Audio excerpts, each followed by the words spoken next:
Alhamdulillah, wassalatu wassalamu ala rasulillah wa alihi wa sahbihi wa man wala.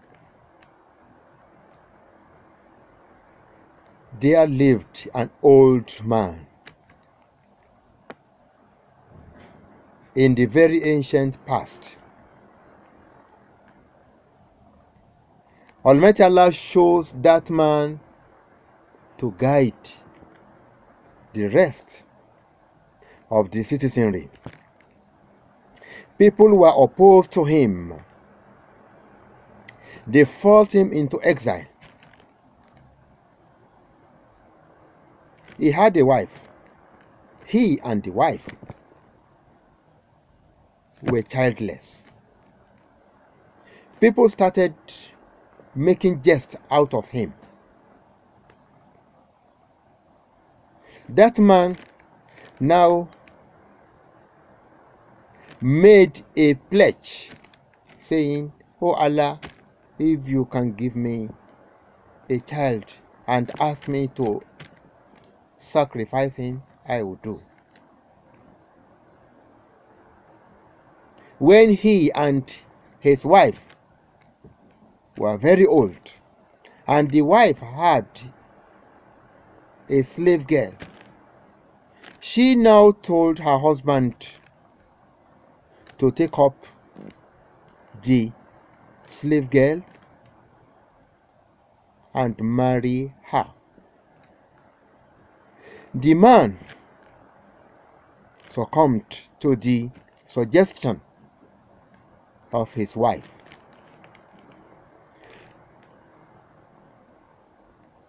He took up the slave girl, and the slave girl became pregnant and had a baby. The same first wife who made the suggestion to her husband now envy the slave girl. Say that, what I myself had been looking for, this young girl easily had it. That envy made the old man take the new wife and her baby down to another place in the desert. He left them there, but was shuttling between the two wives, north and south.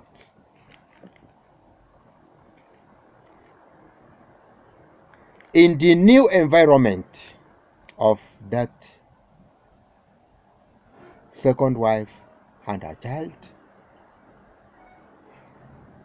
they had neighbors. Instead of the new baby speaking the language of his father, he spoke the tongue of their neighbors. In the long run, the old man had a dream reminding him of his pledge. He now called on his child and informed him about the dream. The child replied him saying, "It's okay. If that had been your pledge, then let it be so. Go on with the fulfillment of your pledge." The old man took a knife and a rope, gave them to the child, and went somewhere together with the boy. He tied the boy down, took the knife, trying to slaughter him, but the knife could not work on the neck. The old man was sweating, and this child he was to sacrifice was the one asking him to be patient and to persevere with patience and tried Ma, as he was looking up to the sky, he saw an angel with a ram. The angel told him, "You have proven yourself to be a servant who is very, very honest to himself.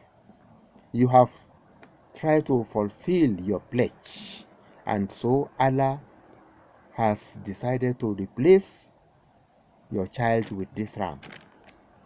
So it was the boy that helped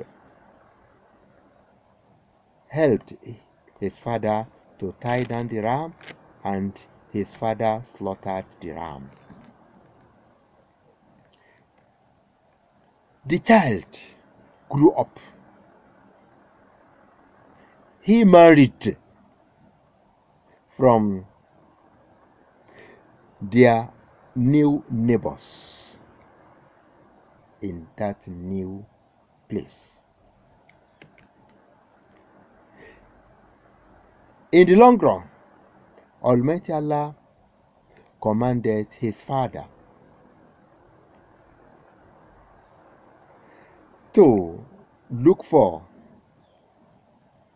the pillars he, Almighty Allah, had earlier commanded angels to put there for the construction of a house of worship and service to Allah.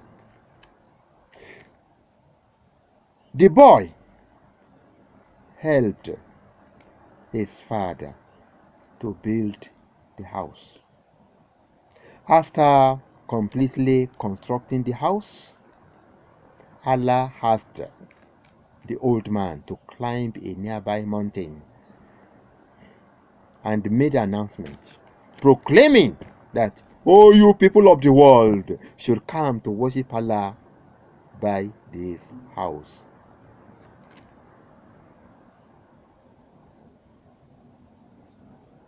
The people of that environment used to respect that house a lot. In the long run,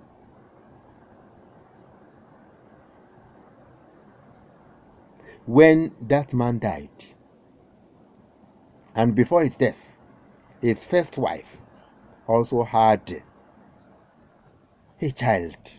Allah also blessed the first wife with her own child,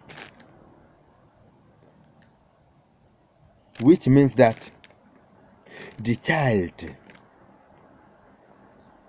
delivered by the second wife is senior to the one delivered later on by the first wife.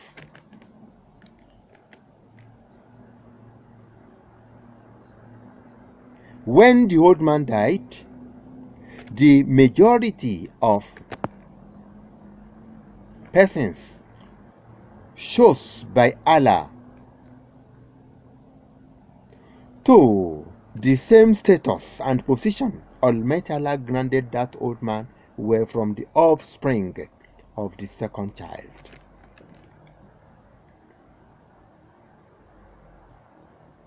Now, people who followed the religion propagated through one of the offspring of that second child now started hating the house adorned by the neighbors of that new place as built by Ibrahim. Oh, I have mentioned the name, whereas I wanted to be a question to you. Now, a king came to that place to demolish that house. Instead of him demolishing the house, Allah destroyed him together with his troops. It now occurred that in that same year of his attempt, a child was born in that same city. The grandfather of that child at that moment was the one who named the child. Lest I forget to tell you that the old man we were talking about before invited people to worship Allah alone by that house. But unfortunately, the offspring of that first child delivered by the second wife, later on turned the whole place into the worship of different idols, about 360 idols.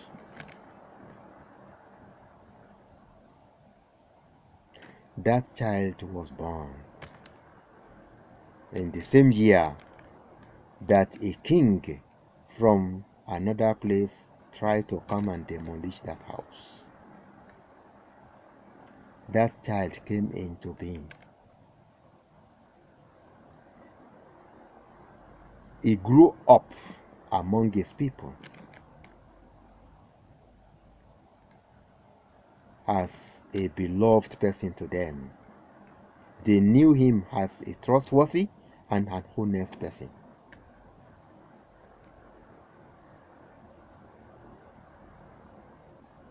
At the age of 25, he got married to a lady who was 40 years old in her age. The man had 7 children, 6 of them from that lady alone. When that man attained to the age of 40, Almighty Allah shows him to the same status of that old man and his counterparts from the offspring of the second child of that old man. Now, this man that was the only person chosen to the position from the offspring of the second child of that old of the first child of that old man now started preaching the worship of Allah to his people, but they shunned him, they hated him. One day he climbed to the top of a nearby mountain, assembled his people at the bottom of the mountain and told them, if I were to tell you that an enemy is coming from the other side of this mountain and you are where you are, I am the only one that can see them, would you believe me? They replied, why not believing you? We have never heard you tell lies. You are a trustworthy person. He therefore told them that I have been telling you that Allah sent me to ask you that you should abandon the worship of idols. Now, one of his uncles shunned him and said, was it for this that you assembled all these chiefs and gentlemen of the village? Woe to you. But Almighty Allah turned back the curse onto that particular uncle And the book revealed to that man contains a portion wherein every follower of that man recites, cursing that uncle. What are we talking about? It's about that man chosen by Allah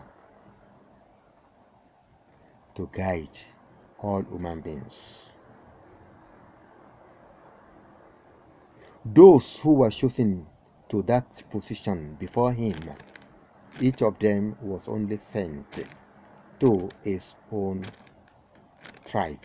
But this man was sent to all human beings.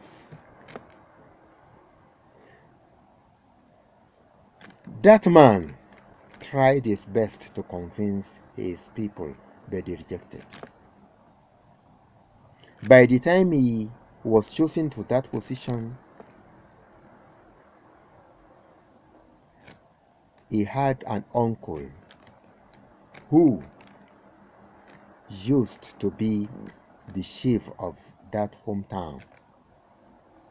So that one used to protect him against attacks. Although the chief himself did not embrace Islam, even the man tried to persuade his uncle to embrace Islam, but he didn't. His wife, who used to be very wealthy, also used to use her wealth wherever money was needed. Unfortunately, the two of them, the chief and the wealthy wife, died in the same year. That man became very sad because when his uncle was there, nobody in that catchment dared touch him. But when his uncle died and his wife died, and he became very sad, he tried to go and ask for protection from the people of a nearby town. He went there, but those ones did not welcome him well. They turned him back with stones they threw at him. On his way back to his hometown, Allah sent the angel in charge of mountains to go and ask him, would you permit me to destroy the people of your hometown with the mountains surrounding them? But he replied him, saying, if you destroy them, then to who will I deliver the message? Maybe their children would accept. And eventually, the children of those people accepted. Even some of those people accepted the message later. That man was obliged to leave that hometown to another place.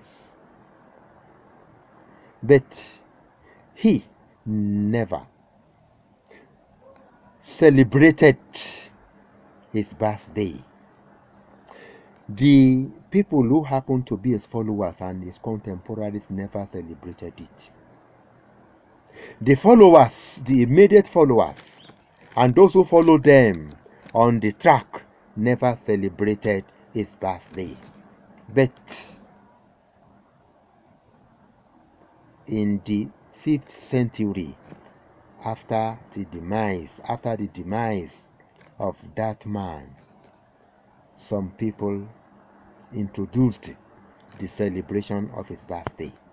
The question to you now is that, could those people know better than Allah, the one he sent, and all the people who first received the message from him? At all. That is why we are opposed to the celebration of the birthday, either for yourself or for another person. When you celebrate your birthday, you are actually celebrating the nearness of your death. Death is not worthy of celebration. And anything the follower of that man does should have a backing from what that man has brought. Do you know about whom I'm talking? I am talking about Prophet Muhammad sallallahu alaihi wasallam, the best of mankind, the one Allah chose to receive the message of Al-Quran al-Kareem. That is Muhammad for you, sallallahu alaihi wasallam. So I advise you never to join those who are celebrating his birthday. If you can't beat them, do not join them. That is the message to you. Wassalamu alaikum wa rahmatullahi wa barakatuh.